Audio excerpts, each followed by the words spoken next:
Shavua Tov, a good Tavoch, and welcome to our program. Before we start, you can see the sign, Chalukas Tera Rebbe.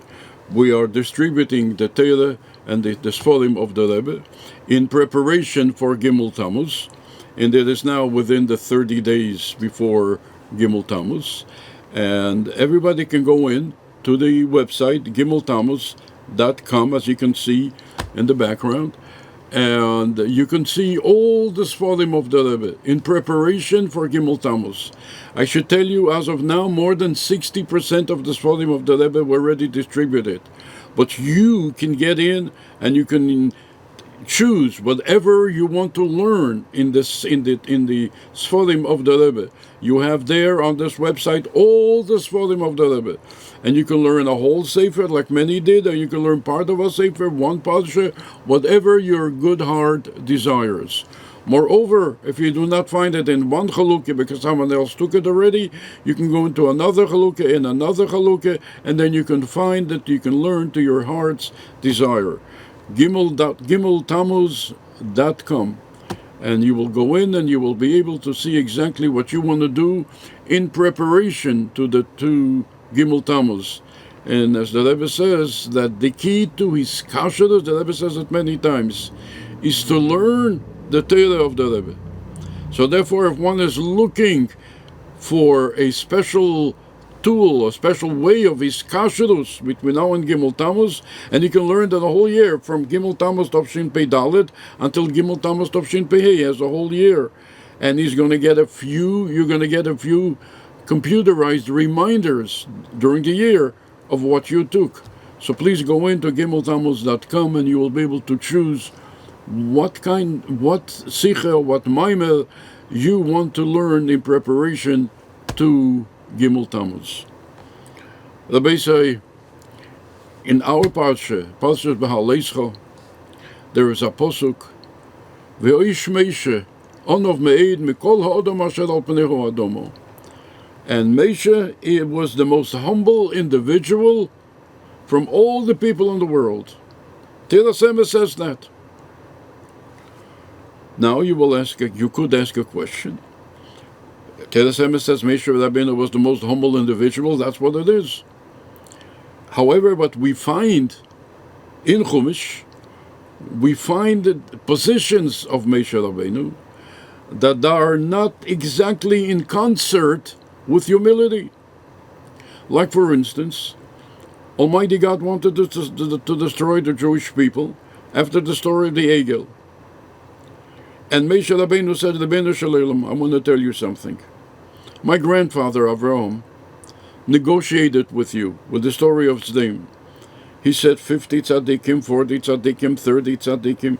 Rebbeinu Shalom, I am not negotiating. I am telling you, it's either you forgive them their sins, and if not, erase me from your book. I am not negotiating with you. That takes a lot of strength. And is this in concert with humility? We have to think about that. So how do we understand it? We will return to that in a moment, and to the explanation in the teachings of the Rebbe. But first, our customary story. I heard a story from a Jew who heard this story from his brother who davens in the Belzer Shtibel, that his wife went to the grocery store and they gave her change. One of the dollars that they gave her change had some words on it. They look at the dollar, and it says there that this is a dollar that this individual got from the Rebbe. His wife gives him the dollar. Without much fanfare, he took the dollar and put it in his pocket. In the morning, he goes to shul, and there was a meshulach there in the Belzer Shtibel. The Meshulach comes over, asks him for some money, so he gives him something. So the Meshulach says to him, maybe you can give me a little more? So he says, a little more? I have $1 from the Lubavitcher Rebbe, I can give it to you. And he gives him the Rebbe's dollar. The Meshulach takes the Rebbe's dollar, he looks at it, and he turns white. He turns white, the man got scared, maybe something happened to him, maybe he needs a little bit of cold water. What's the matter, sir? What happened? What happened? And the Meshulach says to him, nothing happened, but I just want to tell you a story, a personal story. And this is why I got so excited. I went to the Ehel a few days ago. He's not a Lubavitcher, but he used to go to the Ehel. He goes to the Ehel. And he said to the Rebbe, I used to come here every year, or many times, and you used to give me $1 and a broche.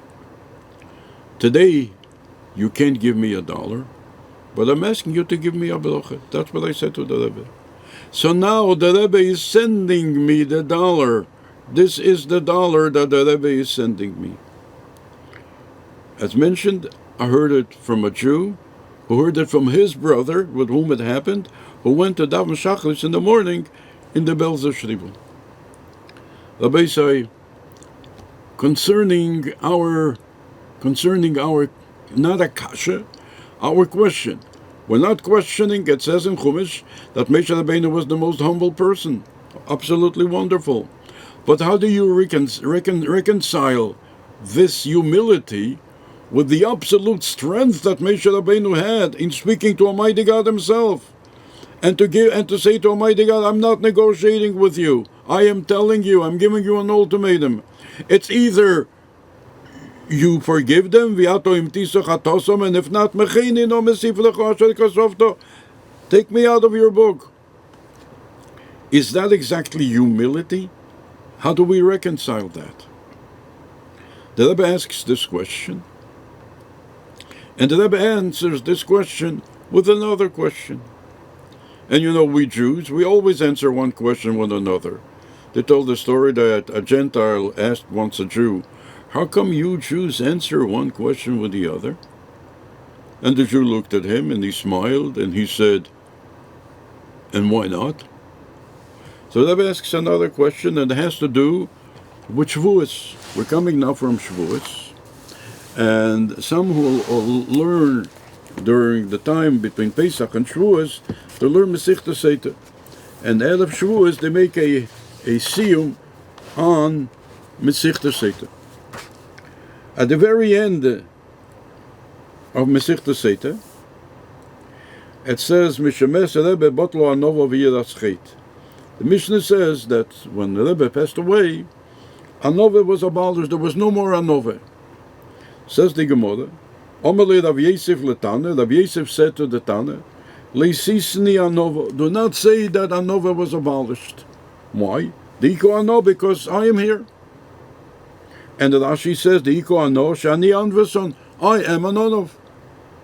That's the Gemara.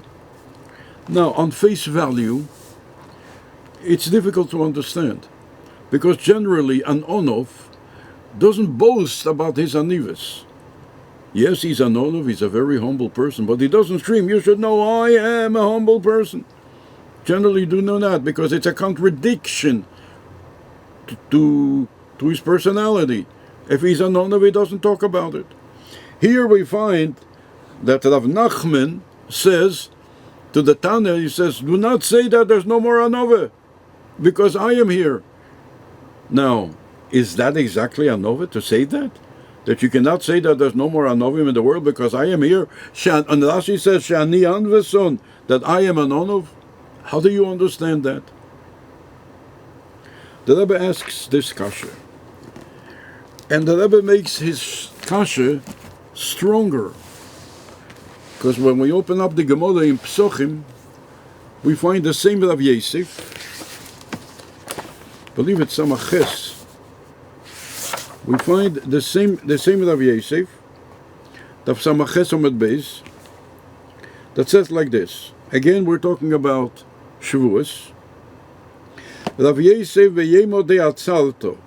Before Shavuos, Omar, he told to his people, Avdili eglot tloso. Eglot tloso means a calf, a third calf. Born third, and that's a special calf. In other words, make for me a feast and shecht a calf, a special calf for Shavuos. Why? Ilav hayema the kogolim, because if not of that day, that make the difference, the day of Matan Torah, kama yesef iko beshuka. How many yoselach are there on the street? I would be another yosel, another Joe on the street. And now, Baruch Hashem, I'm not. Today I'm Rav Yosef. And what does Rashi say? Ilav hayema. Rashi says, Shalamadeti Torah v'nisrei mamti. I learned Torah and I became high. Nisrei mamti comes from the word Todom. Todom means high. I became exalted because I learned Torah. Now, it's the same with Rav Yosef. Asks the Rebbe, how do we understand this? In the Gemara in Seita, Rav Yosef says that he's an Anov. At least he's ne Anov dike Anov. And I'm here and I'm an Anov. In the Gemara in Psochim, Rabbi Yosef doesn't sound like an Anov. Rabbi Yosef says, according to Rashi, Shalamadeti Torah v'nisrei mamti. I've learned Torah and I became high, I became exalted. So, the Rabbi Yosef in Seita claims that he is an Anov. The Rabbi Yosef in Psochim says, Lamadeti Torah v'nisrei mamti. The same Rabbi Yosef, I've learned Torah, I became exalted, I became great. High.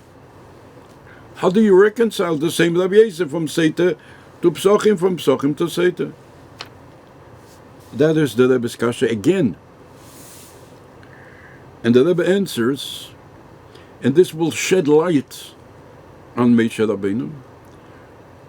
Let's analyze it.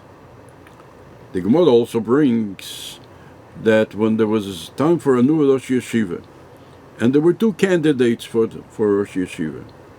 One was a Rav Yosef, and one was a Rebbe. Rav Yosef was called Sinai. Rebbe was called Eker Holim. Eker Holim means that he moves mountains. What's the explanation? Rebbe was very, very sharp. And when he said a pilpul, he brought together two mountains. The specialty of Rabbi Yosef, he was called Sinai. Says the Gemara, why was Rav Yosef called Sinai? Sinai, the mountain of Sinai. Shemishni Yesu, but I say, sedulously, kin sinoson mi Sinai. That all the Mishnahs and all the Braises were organized in his mind and clear as if they were given from Sinai now. Which means that anybody needed a halacha, came over Rabbi Yosef, maybe you know what the halacha, and Rabbi Yosef would say immediately, it's a Mishnah, chapter and verse. It's a Mishnah in this Mesichte, in this Perik, Mishnah Aleph, Mishnah Beis, Mishnah Gimel, and he quoted him exactly the Mishnah. So Rabbi Yosef knew his price. He knew where he was. He knew that he learned Torah. Says the Rebbe, but together with that, Rabbi Yosef also knew that it's not him. It's Ilav Hayim. If not for Matan Torah. Otherwise, he would be just another Yosel on the street. That's how Rabbi Yosef felt. Now today he's not. Today he's Rav Yosef, and everybody comes to him. But it's not because of him. It's because of Hayim. It's because of that day. In other words, he attributed his greatness not to him personally, but to Hayim, to the day of Matan Torah. Although he understood his greatness, Rashi says, he wasn't fooling himself.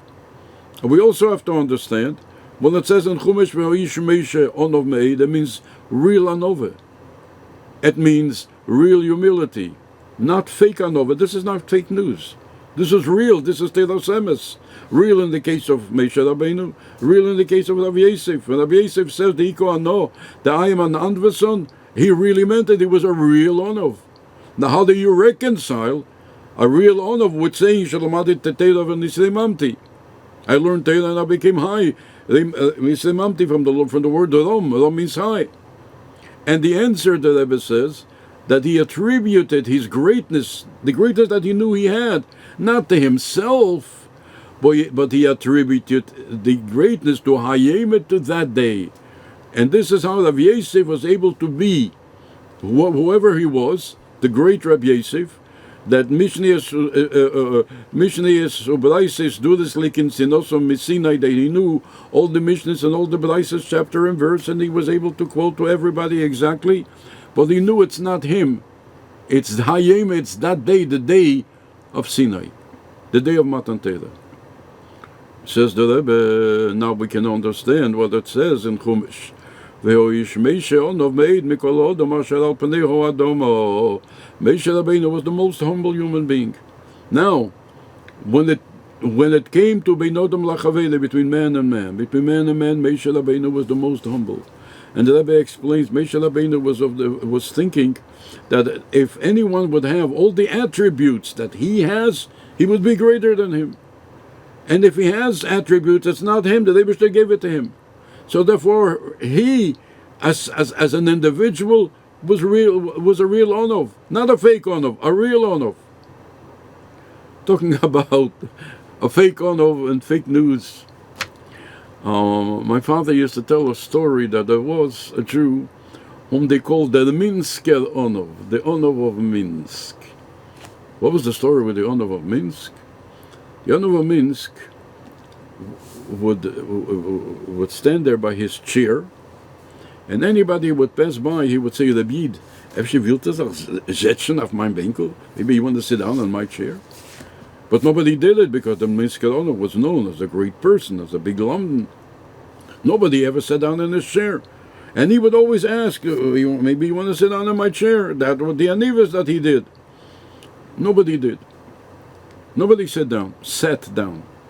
Until one day there was a Jew who came from out of town. He didn't know anything. He didn't know the Minsker Anov. And he was tired, and here he passes by, and the Minsker Anov says to him, maybe you want to sit down, and he was tired, and there's a chair, so he sat down. So the Minsker Anov says to him, Rebbe, wenn ihr wollt gewusst, wer ich bin, wollt ihr sich nicht gesetzt auf mein Winkel. If you would know who I am, you would not sit in my place. He didn't have to say it to anyone, but no one else sat in his place. But if there's one Jew that ever sat in his place, he said to him, it's because you don't know who I am. If you would know who I am, you wouldn't sit in my place. The previous Rebbe tells a story, and it's printed in Sefer HaZichronos, I believe in the second Chelik, that there was a Jew by the name of Rabbi Shimon. Rabbi Shimon was in a Litvish town on the night of Simchas Torah. And you can imagine the night of Simchas Torah, they went Hakofes, but there wasn't much joy and there wasn't much activity. They out of road, they went Hakofes. And he wanted to liven up things a little bit in the shtibel. So he gives a pacha from Tish, and he says with the Nusach of Hakofes, is me mechabe dem geresten Anov vom Schul mit nersten Posik von Atohoreiso. And when he made this announcement, people wanted to throw him out of shul. Well, what kind of announcement is this? Where did you hear of such an announcement? But before anyone had a chance to do anything, there was a frail voice that came all the way from Mizrach, an old Jew, that in a very frail voice said, Hey,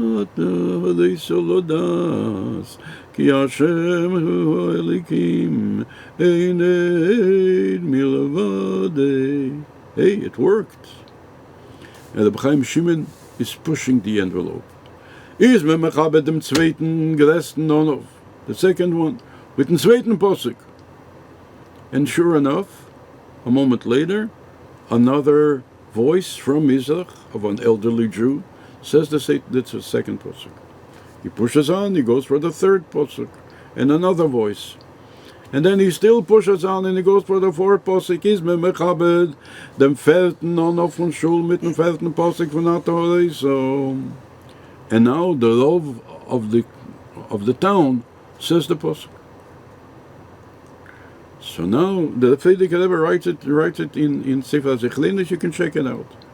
The Chaim Shimon walks over to the Rov, a little shtetl they would call the Rov Rebbe. And he says to him, Rebbe, it seems that in Anov, you're not the biggest. You may be the biggest in Lomdes, you may be the biggest in Haloche, but in Anov you're not the biggest. Why? Because the three people who said the Posuk before you. That's what the Chaim Shimon says to the Rov of the town. So the Rov of the town answers him, and it's absolutely classic. He says to him, Le'elam, I'm the biggest in Anov also. However, if there were three people who said the Posuk before me, is take von sehr chutzpah. So it's a chutzpah on their part. They shouldn't have done that, they should have waited for me. the Frierdiker Rebbe tells this story in Sefer HaZichronos. So therefore, what we have to understand, Anova has to be real. There has to be real Anova. And when it says in Chumash, that's real Anova.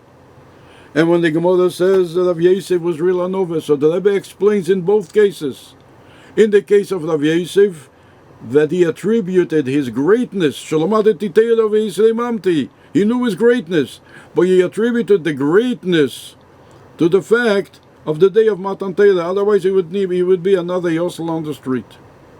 And Moshe Rabbeinu attributed his greatness to the power that Almighty God gave him. And he made the cheshbon that if the Rebbe would have given all these attributes to another Jew, he would have done everything Moshe Rabbeinu did and much more. And this is where Moshe was a real Anov. Rabbi say, we live in a special generation, the last generation of Golus, the first generation of Geula.